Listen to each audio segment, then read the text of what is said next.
Hi, I was wondering where's the screen share option? If you go, are you using a Mac or a PC? PC. Okay, you should go to, if you're on your WebEx meetings account, are you accessing this through a web browser or have you downloaded the app? A web browser. That may be the problem. If you're doing it only through a web browser, you will likely not be able to share your screen. Okay. Okay, one second. Yeah, we have some backup plans maybe. If you send me the PowerPoint, I certainly can present it and share the screen from here and have you talk wherever you may be. Or if you have another member of your team that has PowerPoint, they could share their screen as well.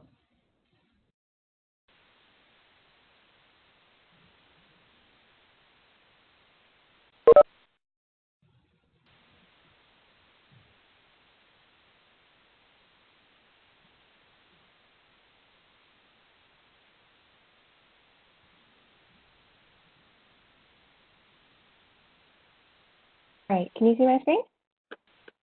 We can, yeah. Awesome. Yep. Okay, yeah, we see Calidris. Perfect.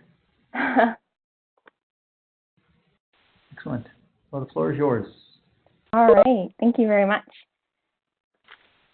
So, good morning, afternoon, and good evening.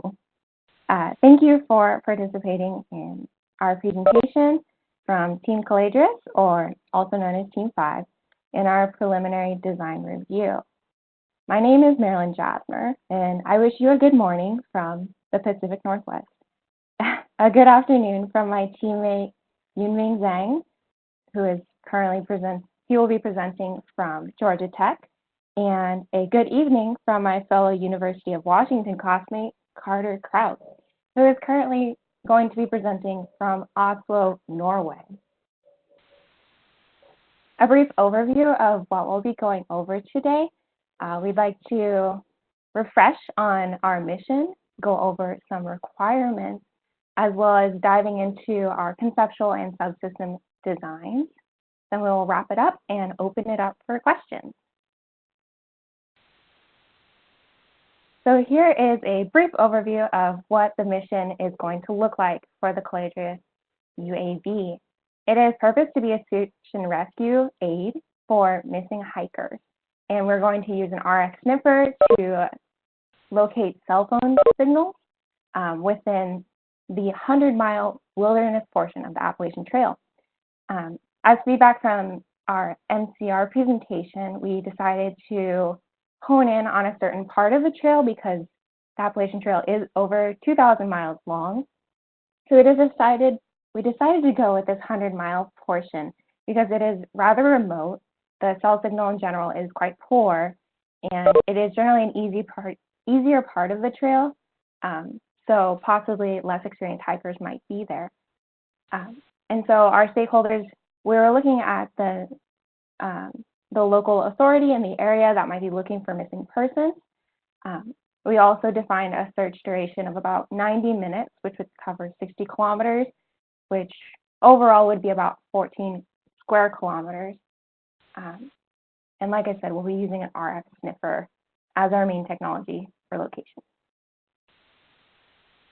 Here is what our mission would look like in a little graphic. We're looking at a launch velocity of about 10.5 meters per second, best range cruise of 11 meters per second, and then it'll be doing a belly landing, so stall of 8.7.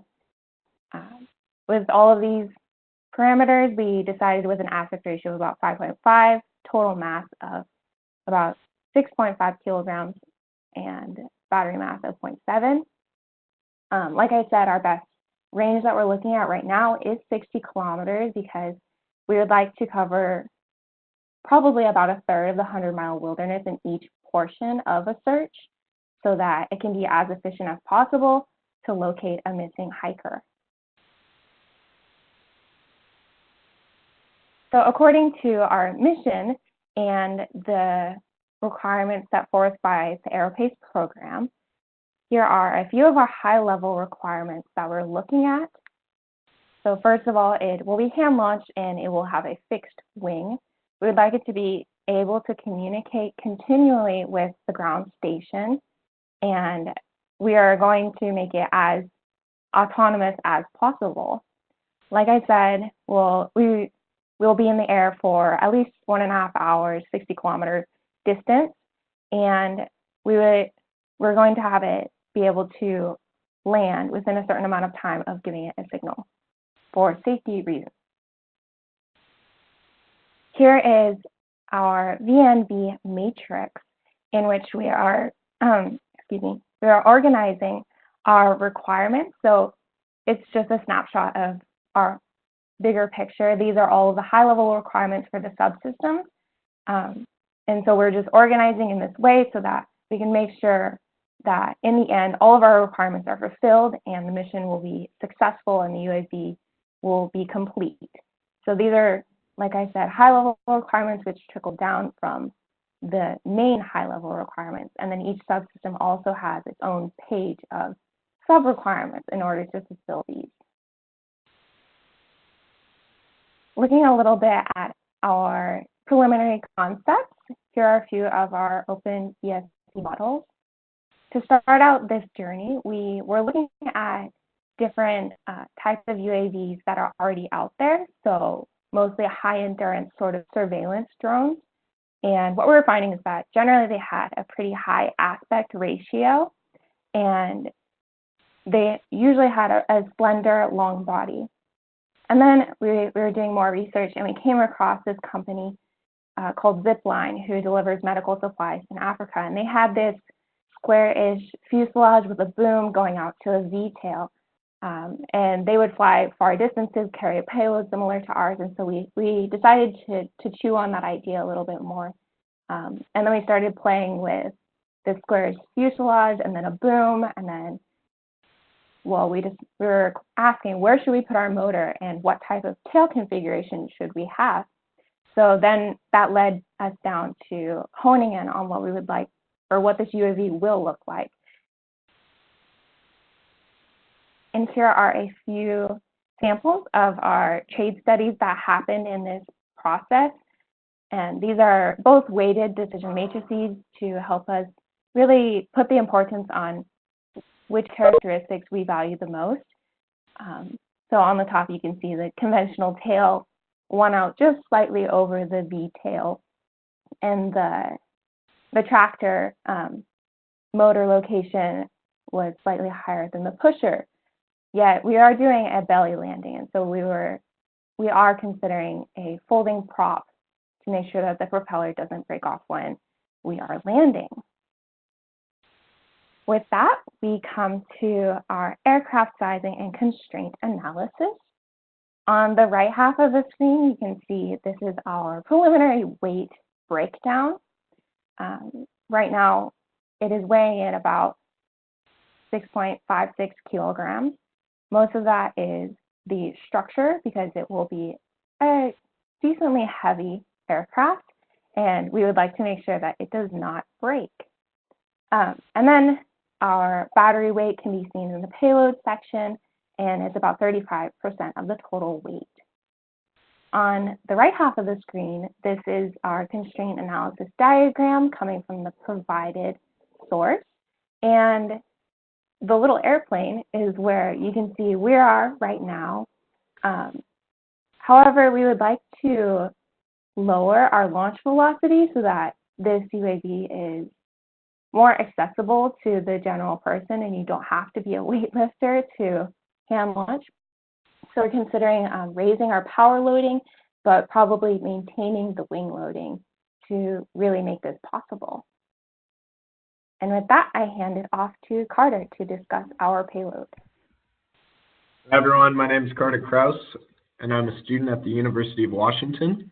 For our mission to identify a missing person in the Appalachian Forest, we have decided to use a Wolfhound Pro cell phone detector.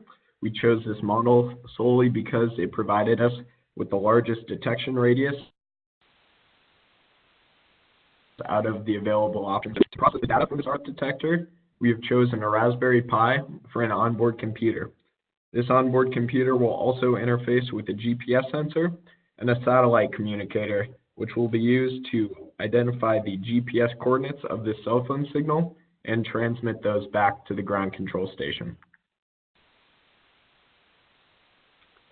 Next slide, please, Marilyn. So this cell phone detection will determine the that we will fly at.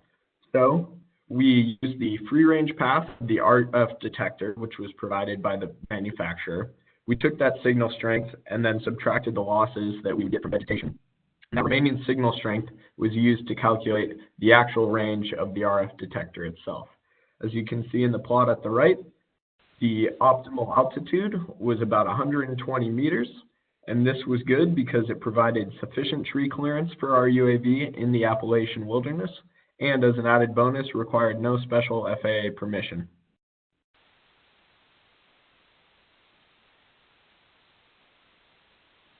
For our UAV flight control system, we have decided to use a Pixhawk 2.1 Cube flight computer, as this was provided to us at no cost graciously. We will be using airplane firmware and mission plan for our ground control station. These decisions were solely based on that our team had prior experience using these tools, and we had some resources available to us at our respective universities as well. For our control system, as you can see, our power supply will supply power to both the Pixhawk flight computer and the ESC and motors as well, which will power the servos and the propeller. In addition to that, we'll have a telemetry radio, which will be used to communicate to the ground control station from the UAV itself. Our UAV will fly autonomously and will navigate using GPS using predefined waypoints along the way. In addition to these components, we've included a 2C splitter. Can you go back, please? In addition to these, we integrated an splitter, which will be able to get different sensors into UAV flight control, which will provide us with in-flight data. In regards to aerodynamics, the aerodynamics team began by selecting some potential airfoils that we may use for our UAV. We looked at about 15 airfoils, looking at them and analyzing them using XFlyer software. We had three main considerations we were looking at when looking at these airfoils. One, sufficient maximum lift coefficient. Two, a high lift to drag ratio for good endurance and range. And three, the manufacturability of the airfoil itself. These airfoils were analyzed in XFlyer, like I said, across a Reynolds number range of 100,000 to 500,000. And ultimately, as you can see, the yellow highlighted airfoil is our final choice, which is the SD7062.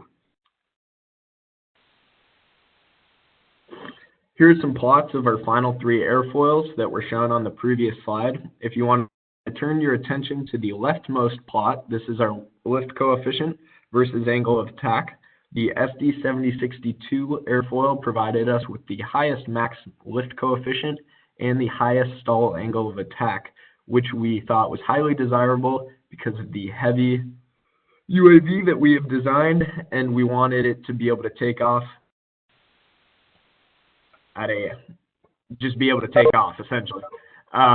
We have decided that the lift to drag ratio, despite it being less than the other airfoil options that we're considering, it was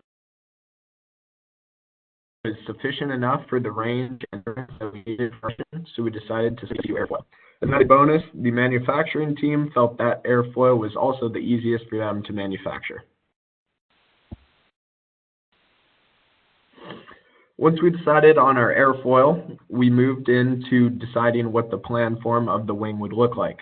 Similar to other trade studies we performed, we did a trade study for the wing plan form itself, looking at aerodynamic efficiency, weight, stall characteristics, and manufacturability. Ultimately, we decided on a moderate taper wing plan form Due to the reduced weight for a given aspect ratio, the improved aerodynamic efficiency, and our manufacturing team felt that it would be easier for them to manufacture a moderate taper wing versus a high taper wing.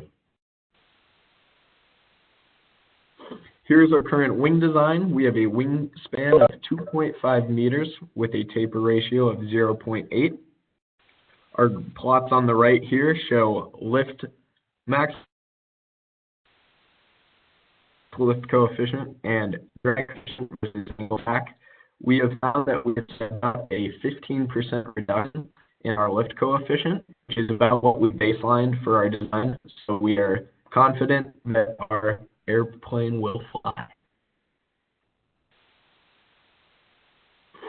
In regard to aircraft stability, we are currently finding a CG locate of 0.175 meters after the leading edge of our wing.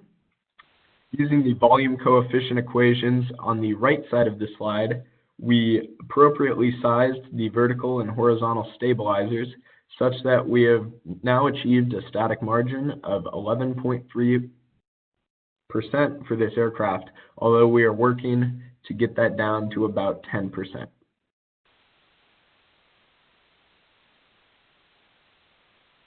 Hello everyone, I'm Yumin from Team Collages here at Georgia Tech. I'm going to present our research on our UAV propulsion and structure systems. First, we look at some performance requirements for our propulsion system that will drive our design decisions. For example, the motor must be able to generate enough thrust to make the hand launch attainable, as well as to overcome drag forces to maintain altitude and forward velocity in cruise. This design requirement led to the selection of a motor that could provide sufficient thrust while handling the current and voltage provided by the high capacity battery. We also determined that our UAV need to stay in the air for more than 90 minutes, which meant the battery needed to have sufficient capacity to provide power for the duration of the mission. Next slide, please. Using motor calc, we determined that the necessary power output of the motor is 770 watts. As many of you already know, watts is the product of voltage times the current.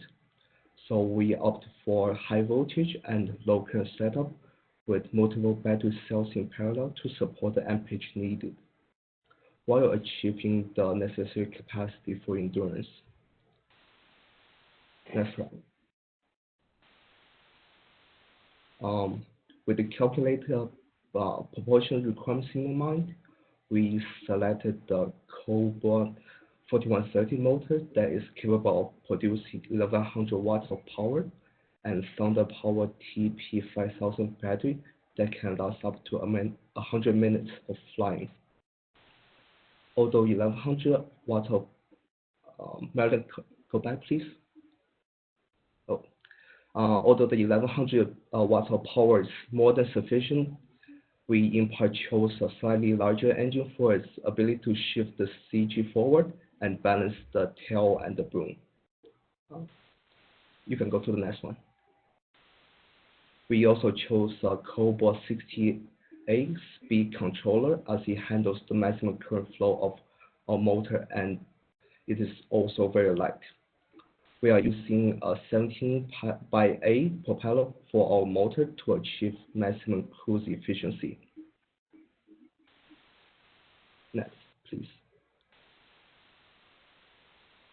Next, we'll be looking at the concept of structure and manufacturing for our UAV. First, we determine the forces that will be present on the aircraft.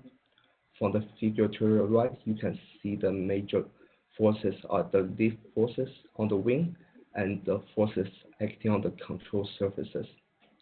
Based on these forces, we decide to use carbon fiber spars as our primary load carrying structure due to its high strength to weight ratio, and stiffness. The shape of the wing will be achieved by hot wiring insulation foam to achieve desired geometry, while for the fuselage, we opted to use a combination of fiberglass and Kevlar layers because these materials are radio transparent, which is critical for our sensors. And not only do they have high strength to weight ratio and good impact absorption characteristics that would be ideal for belly landing.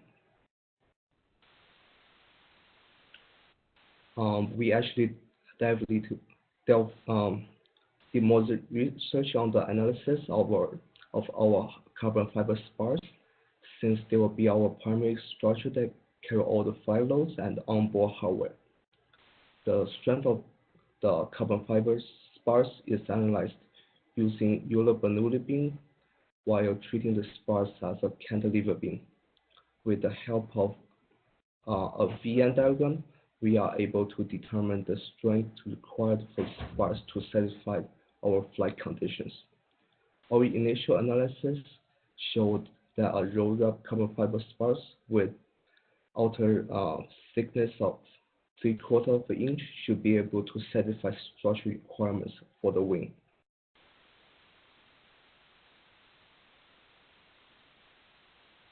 Due to the early stage of development for our product, we are not able to perform a comprehensive risk analysis. We are able to do some research for the risks that will be present for our program.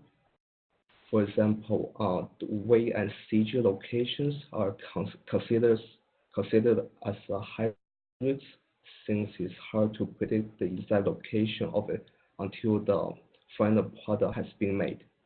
And we think the structural integrity would be a low risk because during our initial design, we take measures that will ensure the structures are more than strong enough to carry the loads.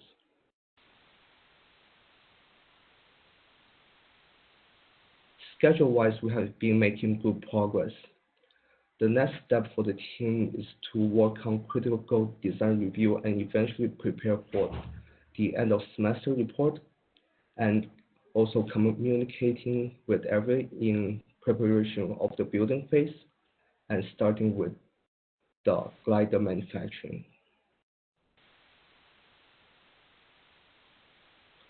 Compared to our budget we presented in the MCR, the new budget increased slightly.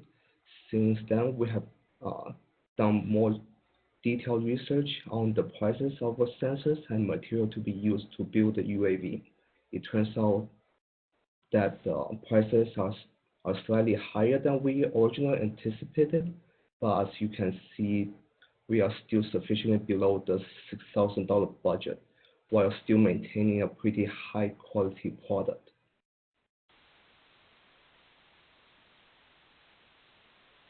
In the end, since the MCR we have narrowed down our mission scope, provided some numerical data for our UAV, updated our budget and schedule. Moving on to the next phase of the program, we'll be doing more detailed design of the aircraft and further analyze the portability and risks. And that will be all for our PDR presentation. Now we'll be open for some questions.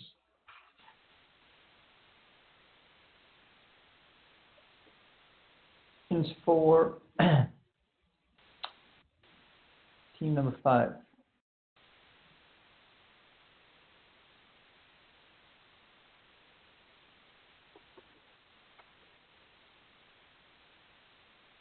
Can you go back to your VN diagram?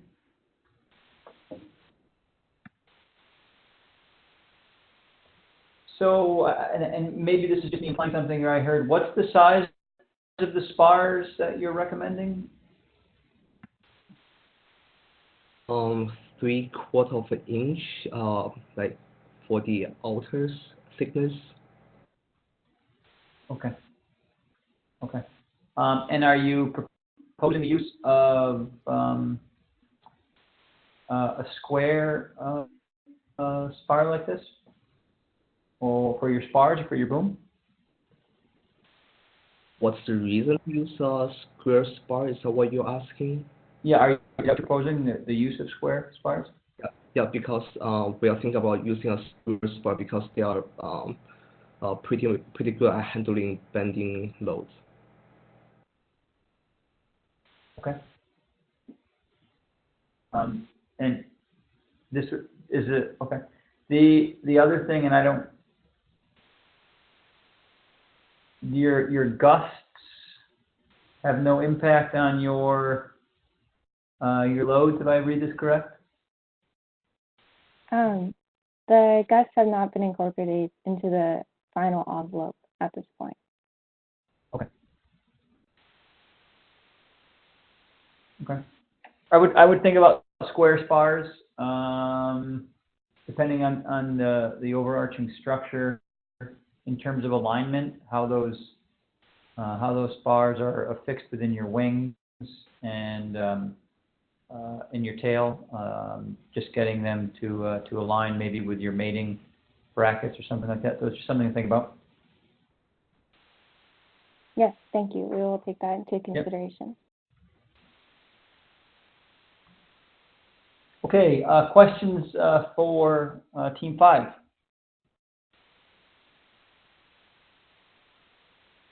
Okay, we have got about 9 minutes here if there are any questions. Seems to be the most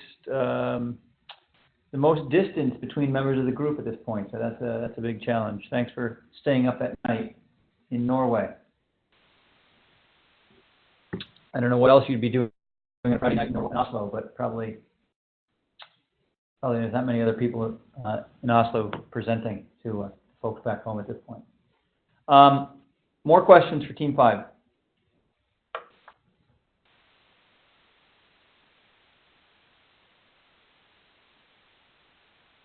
Okay. Well, let's move on to the next team. Again, we're a little bit ahead. Oh, was that a question I heard? For Team 4? So is anybody from Team 4 ready to present? I think they're working on getting it loaded up. You guys Okay. here? BYU. Oh, okay. We can wait a few minutes.